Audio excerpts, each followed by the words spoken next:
بسم اللہ الرحمن الرحیم۔ جگہ نہ دینا علی کو کوئی شب ہجرت، وہ سو رہے ہیں محمد کی زندگی کے لیے۔ تاریخوں اور حدیثوں سے پتہ چلتا ہے کہ آپ کی نوری تخلیق نور محمدی کے ساتھ حضرت آدم کی خلقت سے 14,000 سال قبل ہو چکی تھی، لیکن انسانی شکل میں آپ کا ظہور 13 رجب عام الفیل کے مطابق 620 ہجری میں بروز جمعہ خانہ کعبہ میں ہوئی۔ شاہ ولی اللہ کی روایت متواتر سے ثابت ہے کہ امیر المومنین حضرت علی روز جمعہ 13 رجب وسط کعبہ میں فاطمہ بنت اسد کے بطن سے پیدا ہوئے۔ آپ سے پہلے یا آپ کے بعد خانہ کعبہ میں کوئی پیدا نہیں ہوا۔ علی ابن ابی طالب خانہ کعبہ کے اندر پیدا ہوئے اور خدا نے انہیں بتوں کے سائے سے دور رکھا۔ گویا اس مقام پر آپ کی ولادت خانہ کعبہ کے نئے دور کا آغاز اور اللہ کی پرستش کا اعلان تھی۔ خانہ کعبہ میں آپ کی ولادت کا واقعہ کچھ یوں ہے۔ آپ کی مادر گرامی فاطمہ بنت اسد کو جب درد ذا محسوس ہوا تو خانہ کعبہ کے قریب گئی اور اس کا طواف کر کے دیوار سے ٹیک لگا کر کھڑی ہو گئی۔ دعا کے لیے ہاتھ اٹھائے، مضطرب نگاہوں سے آسمان کو دیکھا اور بارگاہ الہی میں عرض بردہ ہوئی، اے پروردگار، میں تجھ پر، تیرے نبیوں پر، تیری نازل کی کتابوں پر ایمان رکھتی ہوں۔ اس بابرکت گھر اور اس کے معمار خلیل اللہ اور اس مولود کے صدقے جو میرے شکم میں ہے، مجھ پر اس مشکل کو آسان کر دے۔ مجھے یقین ہے کہ یہ مولود تیرے جلال و عظمت کی نشانیوں میں سے ایک روشن نشانی ہے اور تو ضرور میری مشکل آسان کرے گا۔ ادھر دعا شرف قبولیت سے ہمکنار ہوئی، ادھر خانہ کعبہ کی دیوار شق ہوئی۔ فاطمہ بنت اسد بے جھجک خانہ کعبہ کے اندر داخل ہو گئی۔ اس کے بعد دیوار کعبہ پھر اپنی اصلی حالت میں پلٹ آئی، گویا اس میں کوئی شگاف پڑا ہی نہ تھا۔ ولادت کے بعد حضرت علی نے آنکھیں نہیں کھولی، جس کی بنا پر بنت اسد کے دل میں یہ خیال پیدا ہوا شاید بچہ بینائی سے محروم۔ مگر تیسرے دن جب رسول خدا تشریف لائے، انہوں نے اپنی آغوش مبارک میں لیا تو آپ نے آنکھیں کھول کر جمال رسالت پر پہلی نظر ڈالی اور السلام علیکہ یا رسول اللہ کہہ کر آسمانی صحیفوں کی تلاوت کی۔ بھائی نے بائی کو گلے سے لگایا، اپنی زبان دہن مبارک امامت میں دی۔ علامہ اردبیلی کا بیان ہے کہ زبانی رسالت سے 12 چشمے جاری ہوئے اور مولا علی اچھی طرح سے سیراب ہو گئے۔ اسی لیے اس دن کو یوم الطویہ کہا جاتا ہے، کیونکہ طویہ کے معنی سیراب کے ہیں۔ تقریباً تمام مورخین محدثین نے خانہ کعبہ میں حضرت علی کی ولادت کے اعتراف کیا، البتہ کچھ معتصب لوگوں نے اس حقیقت کو تسلیم کرنے کے بجائے علی کی دشمنی میں اس فضیلت پر پردہ ڈالنے کی بے سود کوشش بھی کی تاکہ یہ امتیازی خصوصیت ختم ہو جائے اور شرف نہ رہے۔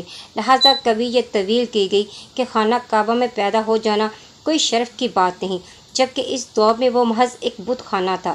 اس غلط فہمی کا جواب یہ ہے کہ اگر مسجد کو مسمار کر کے وہاں مندر بھی تبدیل کر دیا جائے تو وہ جگہ مسجد کے تقدس سے خارج نہیں ہوگی، اس کی حرمت برقرار رہے گی۔ اگر بتوں کی وجہ سے خانہ کعبہ کی توقیر و حرمت پر حرف آتا تو آج یہ عالم اسلام کا قبلہ نہ ہوتا۔ حضرت ابو طالب نے آپ کا نام اپنے جد قصہ بن کلاب کے نام پر زید اور والدہ جناب فاطمہ بنت اسد نے اپنے باپ کے نام پر اسد رکھا، جبکہ رسول خدا صلی اللہ علیہ وآلہ وسلم نے آپ کا نام علی تجویز فرمایا اور اسی نام سے آپ مشہور ہوئے۔ آپ کی مادر گرامی نے آپ کا ایک نام حیدر رکھا۔ اس نام کے متعلق روایتوں میں ہے کہ جب آپ گہوارے میں تھے تو آپ کی والدہ کہیں کام سے گئی ہوئی تھی تو ایک اژدہا ہے جس نے آپ پر حملہ کرنا چاہا، لیکن آپ نے گہوارے سے ہاتھ بڑھا کر اس کا جبڑا پکڑ لیا اور گلا چیر کے رکھ دیا۔ ماں نے واپس آ کر جب یہ منظر دیکھا تو فرمایا، یہ میرا بچہ حیدر ہے۔ اس نام کی تصدیق اس رجز سے بھی ہوتی ہے جو آپ نے فتح خیبر کے موقع پر مرحب کے سامنے پڑھا تھا کہ میری ماں نے میرا نام حیدر رکھا ہے۔ آپ کی کنیت القاب بے شمار ہیں۔ کنیت ابو الحسن، ابو تراب، القاب مرتضیٰ، مشکل کشا، حاجت روا، امیر المومنین، ید اللہ، نفس اللہ، عین اللہ، وجہ اللہ، نفس رسول اور ساقی کوثر وغیرہ زیادہ مشہور ہیں۔ ایک سفر کے دوران امیر المومنین حضرت علی ایک درخت کے نیچے آرام کرنے کے بعد آپ صلی اللہ علیہ وسلم کی خدمت میں آئے تو آپ نے دیکھا کہ جسم خاک آلودہ ہے۔ آپ نے پیار سے ابو تراب کہہ کر پکارا۔ اسی دن سے حضرت علی کا لقب ابو تراب ہوگا۔ مکہ میں دشمنوں کی سازش ناکام کرنے کے لیے حضرت علی رسول اللہ کے بستر پر سو جایا کرتے تھے اور ہجرت کی رات تو صبح دیر تک رسالت مآب کے بستر پر سوتے رہتے۔ حضرت علی علیہ السلام میدان جنگ میں ہمیشہ پیش رہے۔ جنگ بدر میں دشمن اسلام کے 70 جنگجو ہلاک ہوئے، جن میں 35 حضرت علی کے ہاتھوں واسع جہنم ہوئے۔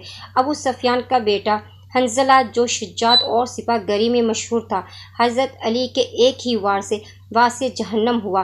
جنگ احد میں 16 زخم حضرت علی کے جسم مبارک پر لگے، جن میں 4 مہلک تھے، مگر گھوڑے سے گر کر پھر سوار ہو جاتے۔ یہ وہ جنگ ہے جس میں حضرت حمزہ آپ رسول پاک صلی اللہ علیہ وسلم کے چچا تھے، اور ہندہ زوجہ ابو سفیان نے دشمنی کی آگ میں اپنا کلیجہ ٹھنڈا کرنے کی غرض سے آپ کا کلیجہ چبایا۔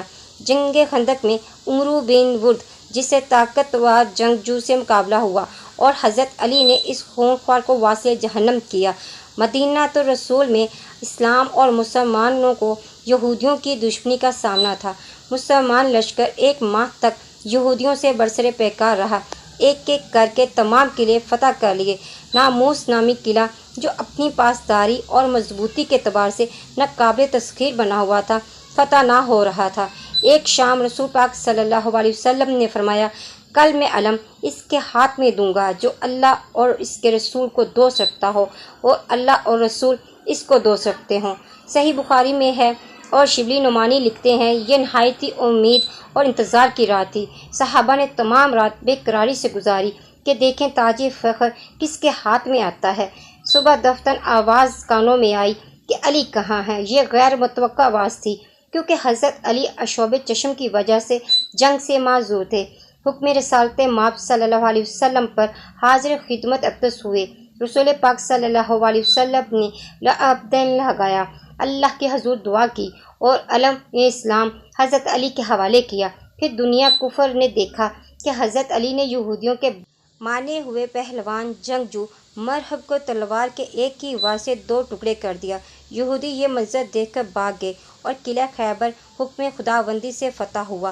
حضرت علی نے جنگوں میں فصلوں اور باغات کو اجاڑنے سے منع کیا، گھروں کو آگ لگانے، لوٹ مار سے سختی سے منع کیا۔ آپ نے ذاتی طور پر کبھی بھی جنگ کے دوران پہلے حملہ نہیں کیا، کسی بھاگتے ہوئے فوجی کا تعاقب نہیں کیا، ہمیشہ پہلے ہی وار میں مد مقابل کو واسع جہنم کیا۔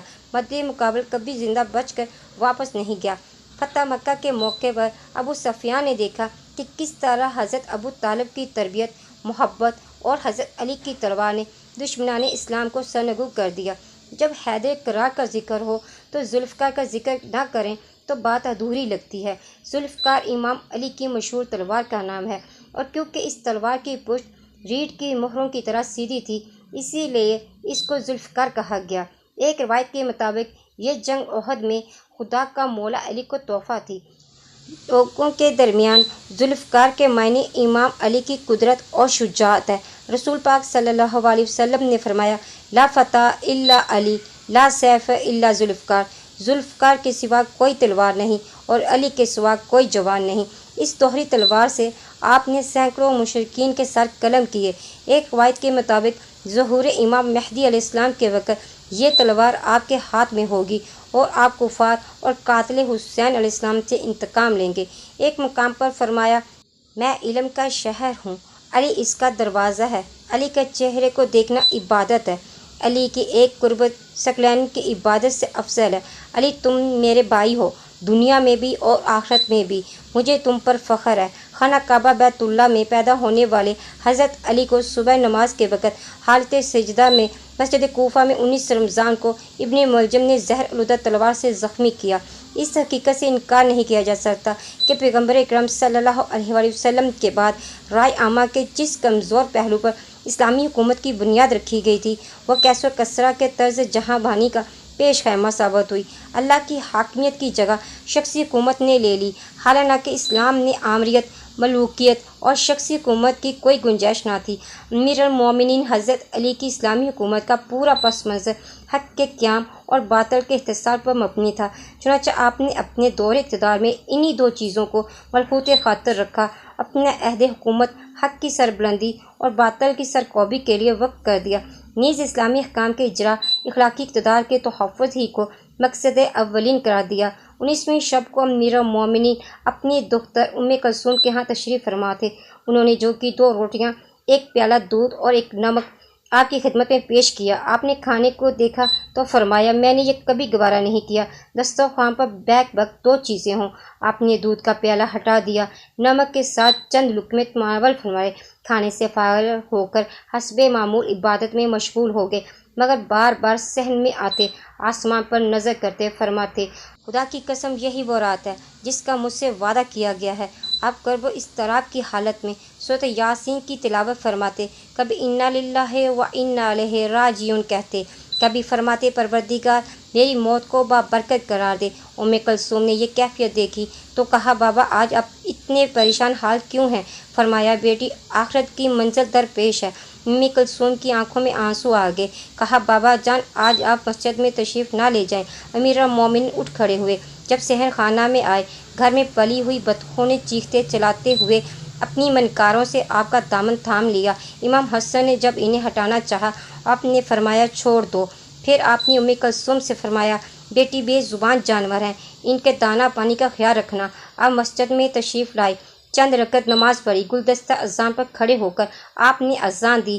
یہ آپ کی آخری اذان تھی جو کوفہ کے ہر گھر میں سنائی گئی۔ اذان کے بعد آپ مسجد میں سوئے ہوئے لوگوں کو بیدار کرنے لگے۔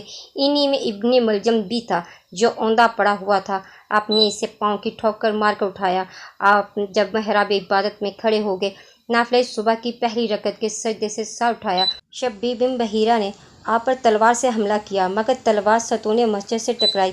پھر ابن ملجم نے زہر میں بجھی ہوئی تلوار سر پر ماری، جس سے آپ کا سر مبارک پر شگاف ہو گیا۔ آپ نے فرمایا، کعبے کے رب کی قسم میں کامیاب ہوا۔ آسمان کانپا، زمین لرزی۔ زمین و آسمان کے درمیان منادی نے یہ ندا لگائی، آج رکن ہدایت منہدم ہو گیا، علی مرتضیٰ قتل کر دیے گئے، وصی پیغمبر شہید کر دیے گئے۔ اس آواز نے کوفہ کی آبادی کو ہلا کر رکھ دیا۔ تمام شہر کانپ اٹھا، لوگ گھروں سے باہر نکلے۔ امام حسن اور امام حسین پریشان حال میں مسجد کی طرف دوڑے، جہاں لوگ پھوٹ پھوٹ کر رو رہے تھے۔ رسول خدا کے نواسوں نے بڑھ کر دیکھا، محراب مسجد خون سے تر ہے، مومنین مٹی اٹھا اٹھا کر سر کے زخم پر ڈال رہے ہیں۔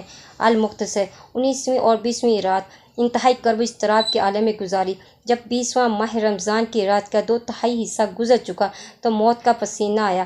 آپ نے کلمہ شہادت زبان پر جاری کیا، روح اطہر عالم قدس کی طرف پرواز کر گئی، تقوی رسالت بازی کا چراغ گل ہو گیا۔